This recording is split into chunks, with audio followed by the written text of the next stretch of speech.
And when I check this, and I might recheck it now, but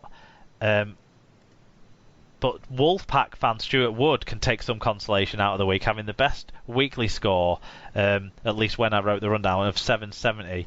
Let's see if that held up. But any little bit of happiness we can give to the Wolfpack fans right now, I think is great. Because God, boy, do I feel sorry for him. It's so shit. It is. I think we can all agree on that one. For the fans that turn out and support them, it's a shit show.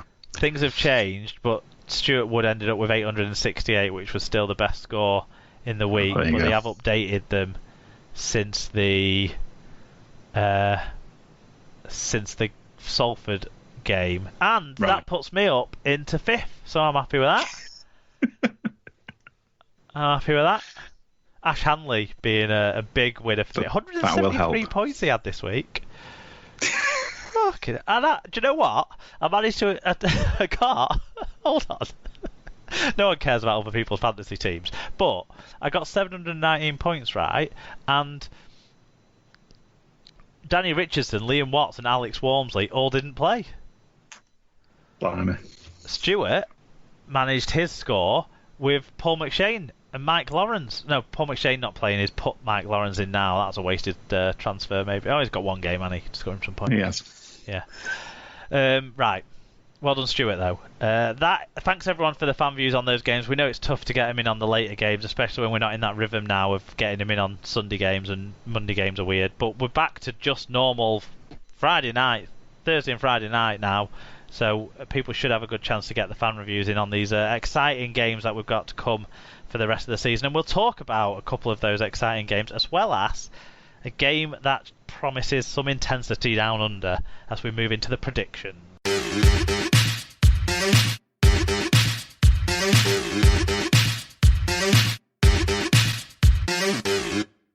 So we've got 2 Super League games to predict at time of recording, and hopefully we'll get through seeing both of those, both on Friday night, both on Sky Sports. First one at 5:30 p.m. is Wakefield versus Salford. Hard to predict this one. 2 teams showing some good form of late. Salford having beaten Catalans quite convincingly and beaten the reigning champions. Wakefield having won 3 in a row before a close loss to Leeds. So as it's a tight one, I'm going to let you go first. We said before, didn't we? I fully expect this to be a, let's chuck it around and let's see how many we can score type thing. Let's not worry too much about defence. I think of these 2 teams, Wakefield are in the slightly better form, although Salford have got the capacity to beat anyone.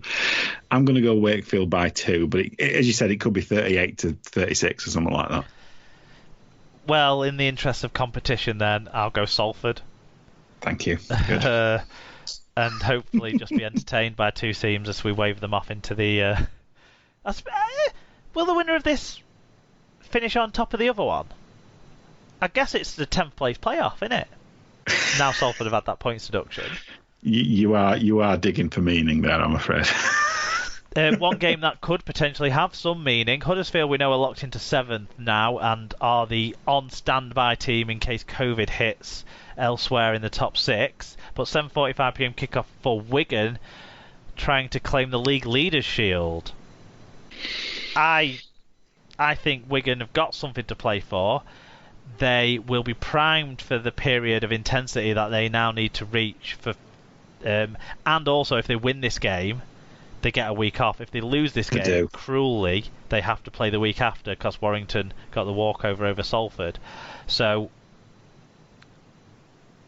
I think this is for Wigan to win, really, and I expect Wigan to win by 10 to 16 points.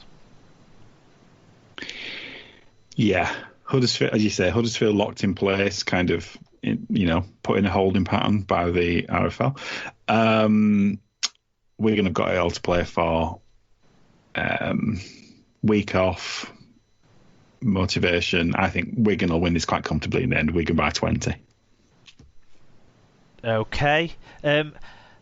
throwing it forward a little bit as well with the playoffs, we're moving into national lockdown this week, and obviously we're aware things have tightened up in France too over the recent period as far as the Catalans go. I do think that will help reduce the risk of more infections at the clubs left in the competition, and I also think with fewer clubs left to play, and with clubs dropping out each week now as well, more clubs dropping out each week now, I would really hope that those clubs intent on reaching that grand final at Hull and lifting that Super League, Emergency COVID Super League trophy will get into some sort of real strict regime to prevent any more infections.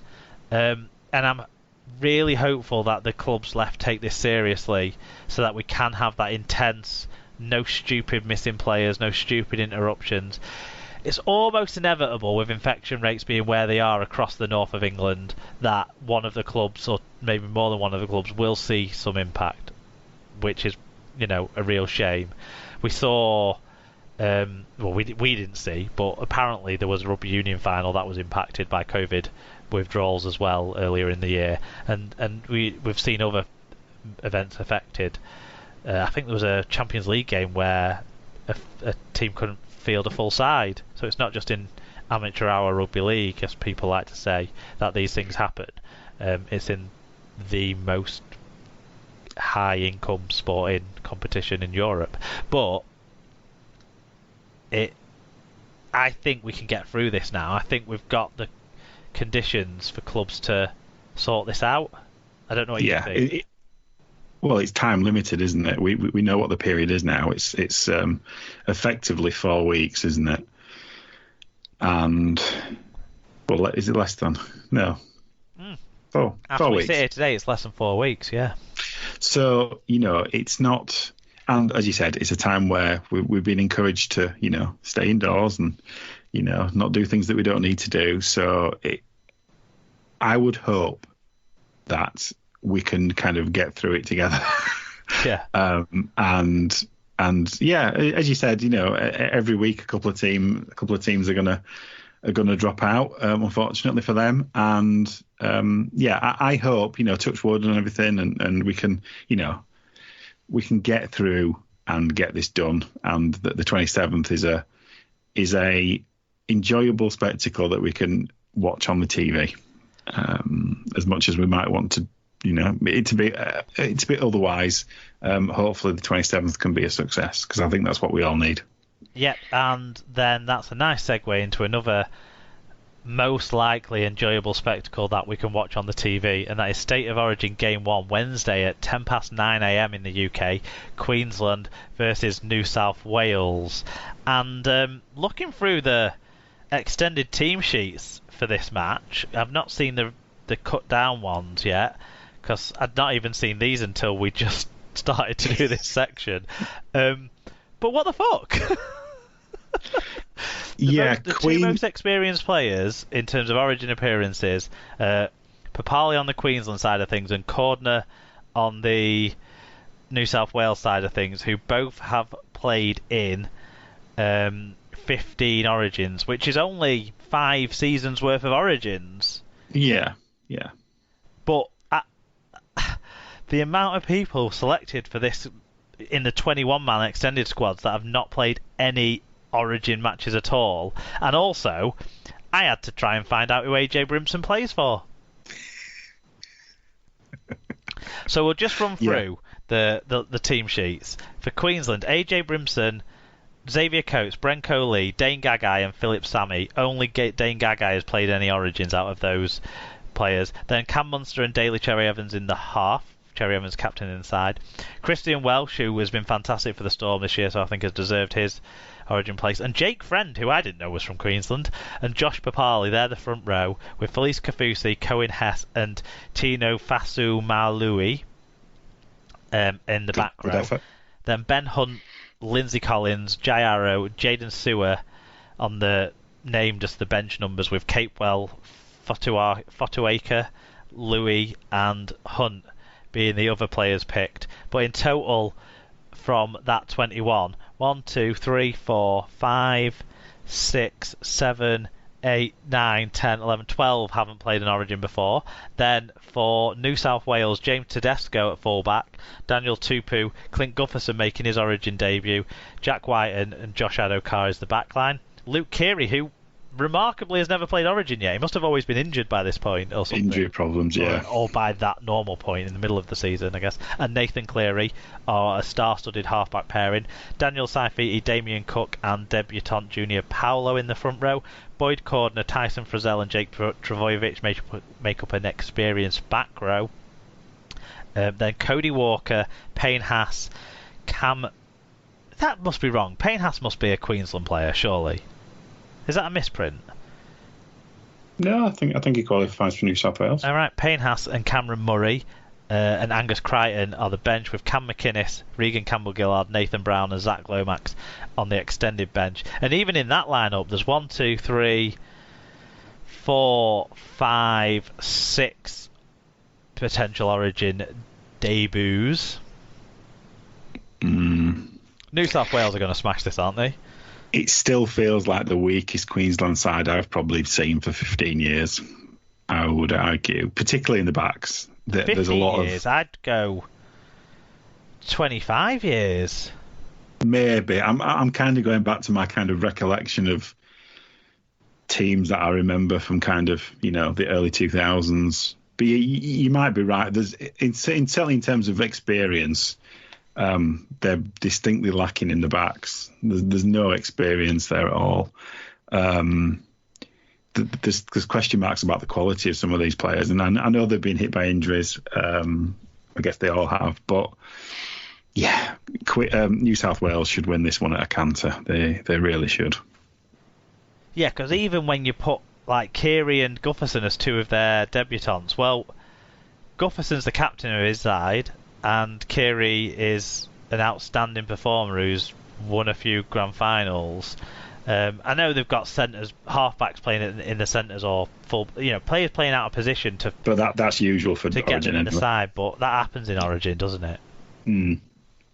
Exactly. It's your best 17 in it more than your best positional players. But it's not surprising that there's a weaker looking Queensland side, with the Queensland teams in the competition all finishing low down this year. So that'll give an element of thinking, AJ Brinson, Philip Sammy, come on, the Titans players. Coates is a young kid at the Broncos who were terrible this year, but Coates actually was quite exciting in the few games he played. But he's not Origin quality though, is he? Not yet. Nowhere near. No, not yet. God, I mean, yeah, there could, it could be a big score. It really could. The only kind of thing to talk about for Queensland's kind of credit is that if it becomes a bit of a battle in the forwards are reasonably good still. Bapali, etc. They're all, there's some good players there. Yeah, Papali, you look through that list, and Munster's obviously fantastic. Cherry Evans has had some days in the sun during his career, and Gagai's got a great representative try-scoring record, but Papali's the standout as the one truly world-class, one of the best 2 or 3 players in his position in the world for the last 3 or 4 years in that side, whereas Tedesco, Keary, Cook, Cordner, Trebojevic are all in that conversation on the other side of the fence. Yeah, Adokar as well, you could argue. Yes, I mean, obviously by the time people are listening to this, it might be history. But oh yeah, good point. I forgot that it's only tomorrow morning. Well, let's move on then. Why have we dwelt on it so long?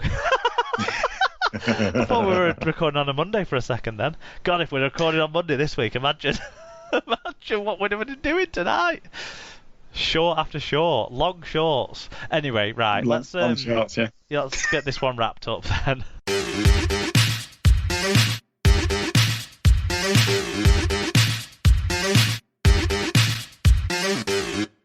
No